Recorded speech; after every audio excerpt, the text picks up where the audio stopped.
இன்றைக்கு எங்களோடு கூட நீர் பேச வேண்டும் ஆண்டவரே. ஒரு மனிதனுடைய சத்தத்தை கேட்கும்படியாக அல்ல, ஒரு மனிதனுடைய வார்த்தையை கேட்கும்படியாக அல்ல. மனிதன் பேசுகிற வார்த்தைகள் எங்களுக்கு விருதாவாய் போய்விடுகிறது. மனிதன் பேசுகிற சத்தங்கள் எங்களுடைய காதுகளில் விருதாவாய் விழுந்து விடுகிறது.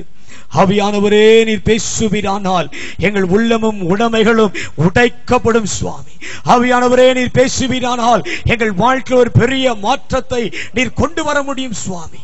இந்த மாலை நேரத்தில் எந்த உள்ளம் தங்கும் இயேசு நாயகா, உந்தன் வீடா என்னை மாற்றும்படியாக எங்கள் அத்தனை பேரையும் உடைய கரத்தில் நாங்கள் தாழ்த்துகிறோம் சுவாமி. எடுத்து நீர் உபயோகப்படுத்தும்படியால் இன்றைக்கு கொயவன் கரத்திலே அந்த மண்பாண்டம் இருப்பது போல நாங்களுடைய கரங்களில் நின்று கொண்டிருக்கிறோம் ஆண்டவரே. உடைக்கப்பட்ட அநேகரை இந்த இரவு நீர் உருவாக்கும்படி நாங்கள் செபிக்கிறோம். வியாதியோடு வந்திருக்கலாம், ஒருவேளை பலவீனத்தோடு வந்திருக்கலாம், ஒருவேளை துக்கத்தோடு வந்திருக்கலாம், ஒருவேளை பலவித எதிர்பார்ப்புகளோடு வந்திருக்கலாம். இந்த இரவு உம்முடைய ஜனங்களுக்கு நீர் அற்புதத்தை செய்வீராக என்று செபிக்கிறேன் சுவாமி. நீர் செய்யாவிடில் எங்கள் ஜனங்களுக்கு யாரால் அற்புதத்தை செய்ய முடியும்? நீர் செய்யாவிடில் எங்கள் ஜனங்களுக்கு யார் சுகத்தை கொடுக்க முடியும்? நீர் செய்யாவிடில் எங்கள் ஜனங்களுக்கு யார் மீட்பை கொடுக்க முடியும்? இந்த வேலூர் பட்டணத்தில் ஒரு கூட்ட ஜனங்கள் வருகைக்காய் ஆயத்தமாக வேண்டுமே. இந்த வேலூர் பட்டணத்திலே என்னுடைய தேசத்தில் ஒரு கூட்ட ஜனங்கள் கர்த்தர் வருகிற அந்த நாளிலே அவரோடு கரம் அசைத்து அந்த பரலோகத்துக்கு எடுத்துக் கொள்ளப்பட வேண்டுமே. ஓ இயேசுவே, இந்த மைதானம் முழுவதும் இப்பொழுது கரம் இறங்கி அசைவாடுவதாக. அன்றைக்கு பேதுரு பிரசங்கித்த போது பிரசங்கத்தின் நடுவிலே அநேகர் மீது ஆவியின் பிரசனம் இறங்கியது வேதம் வாசிக்கிறோம். இன்றைக்கும் அது நடக்கும் என்று நாங்கள் ஜெபிக்கிறோம் சுவாமி. எங்கள் மத்தியில் அசைவாடுவீராக. ஹல்லேலூயா. உள்ளம் தங்கு இயேசு நாயகா, உந்தன் வீடாய் கொள்ளும் இயேசு நாயகா, எந்த உள்ளம் தங்கு இயேசு நாயகா, உந்தன் வீடாய் கொள்ளும் இயேசு நாயகா,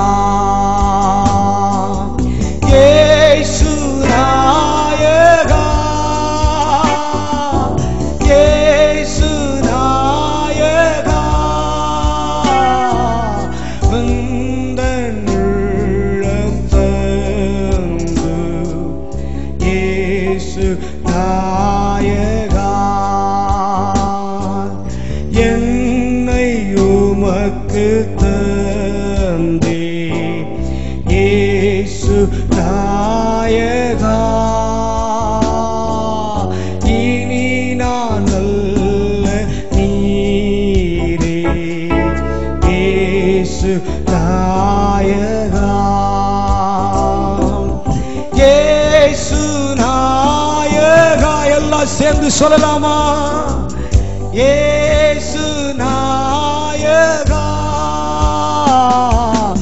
இனி நான் அல்ல நீரே இயேசு நாயகா, இயேசு நாயகா, இயேசு நாயகா, இனி அல்லவே நீரே இயேசு நாயகா,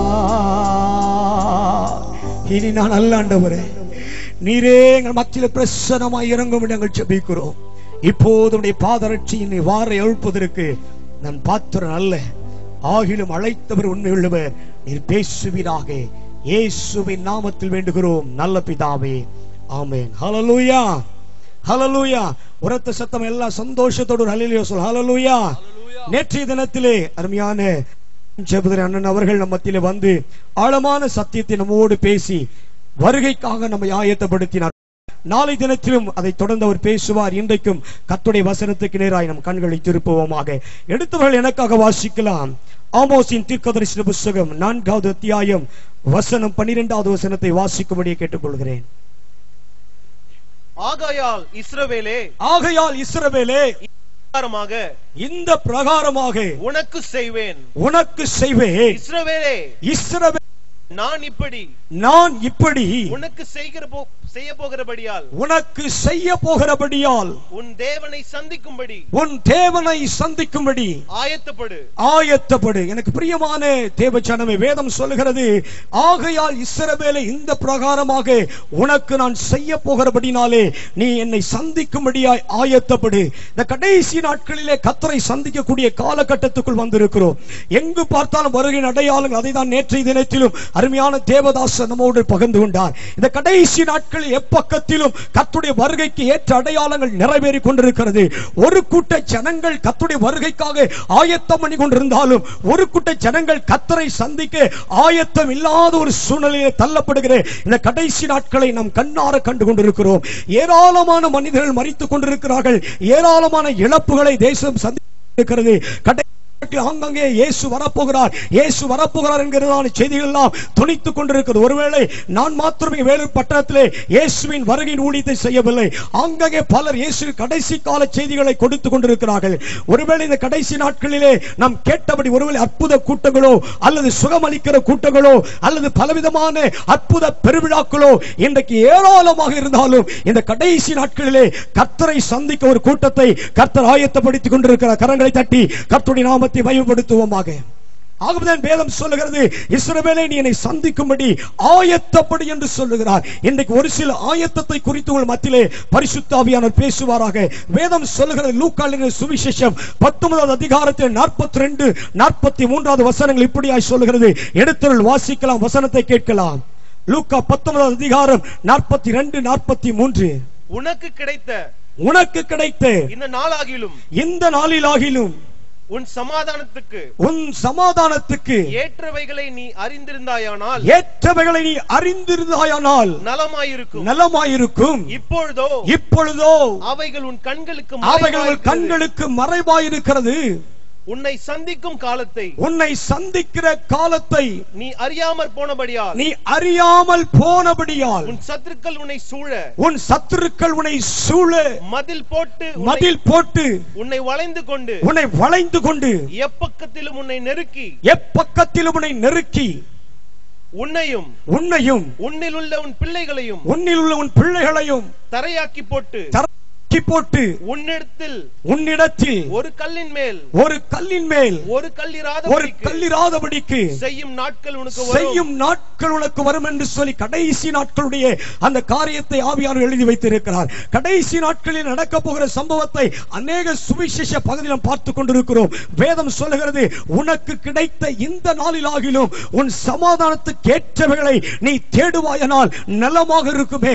இன்றைக்கு உங்களுக்கும் எனக்கும் சமாதானம் எது என்று நினைத்துக் கொண்டிருக்கிறோம். ஒருவேளை நம்முடைய பிரச்சனைகள் மாறிவிடுமானால் அது நமக்கு சமாதானம் என்று நினைக்கிறோம். ஒருவேளை நாம் எதிர்பார்க்கிற ஆசீர்வாதங்களை தேடி வந்துவிட்டால் அது நமக்கு சமாதானம் என்று நினைக்கிறோம். அநேக நாட்களை பலவீனத்தோடு இருக்கிறேன், அந்த பலவீனம் நீங்குகிறது, ஆகவே இது எனக்கு சமாதானம் என்று நினைக்கிறோம். ஆனால் ஒன்றை நான் சொல்ல விரும்புகிறேன், உங்களுக்கும் எனக்கும் நித்திய சமாதானத்தை கர்த்தர் பரலோகத்தில் வைத்திருக்கிறார். ஹல்லேலூயா! உங்களுக்கும் எனக்கும் நித்தியதான ஐஸ்வர்யத்தை கர்த்தர் பரலோகத்தில் வைத்திருக்கிறார். ஆகவே வேதம் சொல்லுகிறது, உன்னை சந்திக்கிற காலத்தை நீ அறியாமல் போனபடியினாலே நன்றாய் கவனியுங்கள். இந்த கடைசி நாட்களில் கர்த்தருடைய வருகைக்காய் ஆயத்தப்படுகிற ஜனங்கள் குறைந்து கொண்டு வருகிறார்கள். காரணம், ஒருபுறம் பிசாசு தீவிரமாய் செயல்பட்டுக் கொண்டிருக்கிறான், ஒருபுறம் பிசாசு வேகமாய் செயல்பட்டுக் கொண்டிருக்கிறான். தன்னுடைய காலத்தின் கிரியைகளை அவன் காண்பித்துக் கொண்டிருக்கிறான். எசேக்கியேல் தீர்க்கதரிசி இப்படியாய் சொல்லுகிறார். 38வது அதிகாரம் 7வது வசனம் இப்படி சொல்லுகிறது, நீ ஆயத்தப்படு, உன்னோடு சேர்ந்து எல்லாரையும் நீ ஆயத்தப்படுத்து என்று சொல்லுகிறார். எசேக்கியேல் எழுதுகிற போது இந்த வார்த்தை ஆழமாய் எழுதுகிறார். நீயும் ஆயத்தப்படு.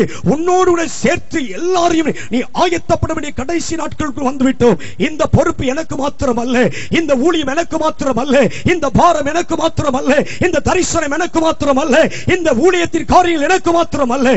செய்தியை கேட்டுக் கொண்டிருக்கிற எனக்கு பிரியமான சகோதரனே சகோதரியே, இந்த அத்தனை பாரங்களும் உங்களுக்குரியது. ஆமென் சொல்லுங்க. ஹல்லேலூயா, ஹல்லேலூயா.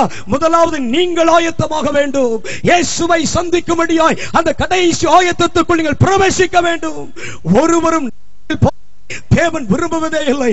சில பேர் கேட்பாங்க கேள்வி, நான் வெளி கூட்டங்களுக்கு போகும்போது இவ்வளவு அழகா என்ன படைச்சிட்டு, இவ்வளவு அழகா என்ன சிருஷ்டித்து, எனக்கு நல்ல முகத்தை கொடுத்துட்டாரு, நல்ல குடும்பத்தை கொடுத்து விட்டார், எல்லாவற்றையும் கொடுத்து விட்டார், என்ன நரகத்துல போயிட்டு அந்த நெருப்புல வறுக்கிறதுக்காக தான் ஆண்டவர் என்னை படைத்து இருக்கிறாரா? உண்மையாக இடத்துல வந்து அநேகர் கேட்டு இருக்காங்க, என்ன பிரதர் கடைசி கால ஊழியம் செய்றீங்க, நரகத்தை குறித்து பிரசங்கம் பண்றீங்க, பாதாளத்தை குறித்து பிரசங்கம் பண்றீங்க, கர்த்தருடைய பரலோகத்தை குறித்து பிரசங்கம் பண்றீங்க. அப்படியானால் கர்த்தர் ஏன் என்னை உண்டாக்க வேண்டும், ஏன் என்னை சிருஷ்டிக்க வேண்டும், ஏன் ஆண்டவர் என்னை இவ்வளவு அழகாய் படைத்து கடைசி நாளை கொண்டு போய் ஒரு பெரிய எண்ணெய் கொப்பரையில் அல்லது நரகத்திலே போட்டு என்னை வேக வைப்பதை தான் தேவன் விரும்புகிறாரா என்று சொல்லி கேட்கிற மனிதர்கள் இன்றைக்கு உண்டையா உண்டையா உண்டு. ஆனா ஒன்றை நான் உங்களுக்கு சொல்லுகிறேன், எடுத்தவள் சீக்கிரமாய் வாசியுங்கள். 2 பேதுரு 3வது அதிகாரம் 9வது வசனம் இப்படி சொல்லுகிறது. எடுத்தவள் வாசிக்கலாம். 2 பேதுரு 3:9.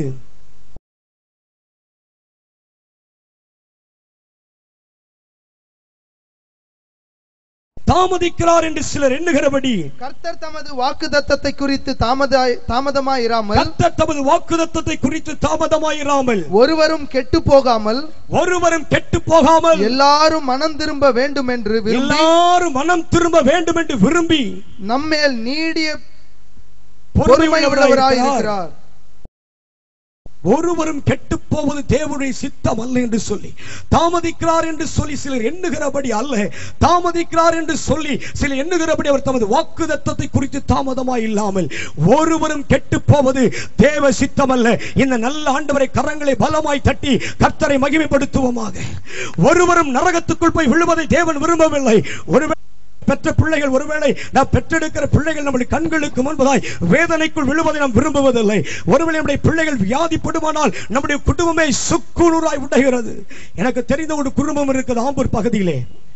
இளம் வாலிப பிள்ளை 16 வயதாக இருந்த சகோதரனுக்கு நல்ல வயதிலே திடீரென்று அவனுக்கு தவிர்க்க முடியாத அளவுக்கு ஒரு பெரிய கேன்சர் வியாதி வந்து விட்டது. ஒவ்வொரு முறையும் அந்த பட்டணத்துக்கு நான் அந்த பகுதிக்கு ஊழியத்துக்கு போகும்போது அந்த குடும்பமாய் இடத்தில் வருவார்கள். ஓ என்று அழுது கொண்டே, அவங்க நல்ல வேலை செய்கிறார்கள், நல்ல ஒரு கவர்மெண்ட் ஜாப்ல இருக்காங்க.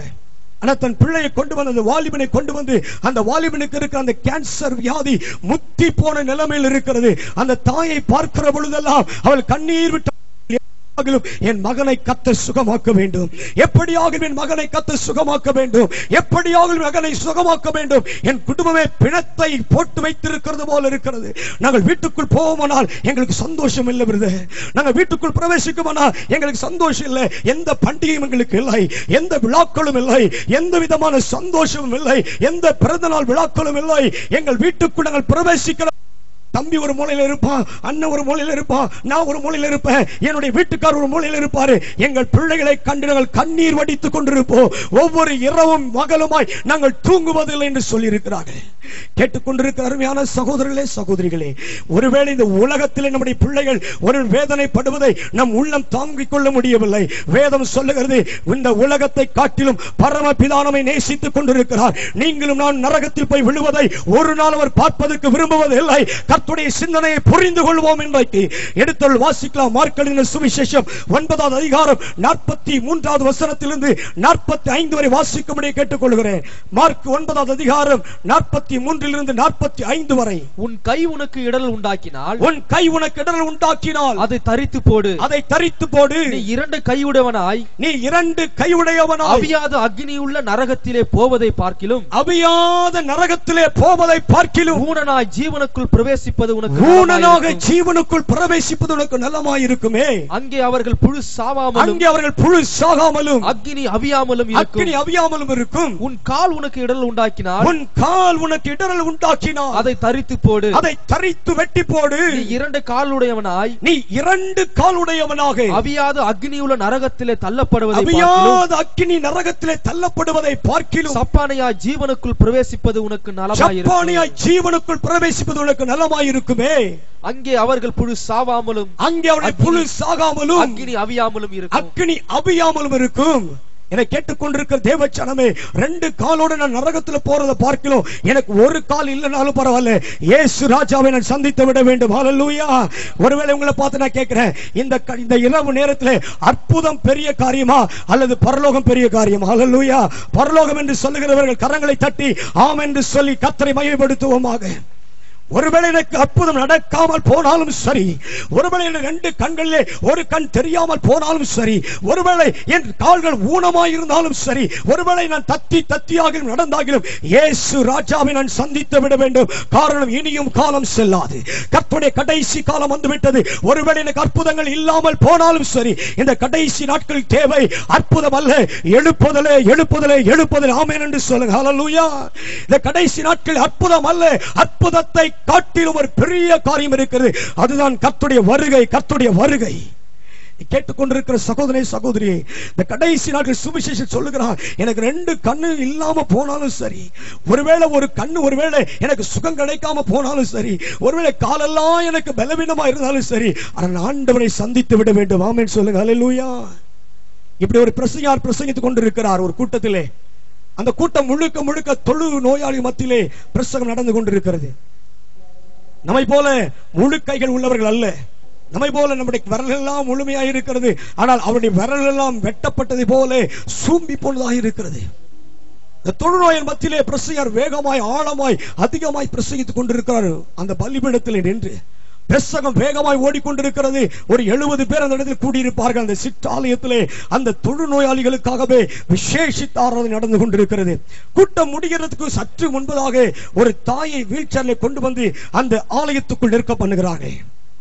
இந்த தாயை கண்டு இந்த பிரசங்கியார் பிரசங்கித்துக் கொண்டே இருக்கிறார். பிரசங்கத்தின் முடிவு வந்தது.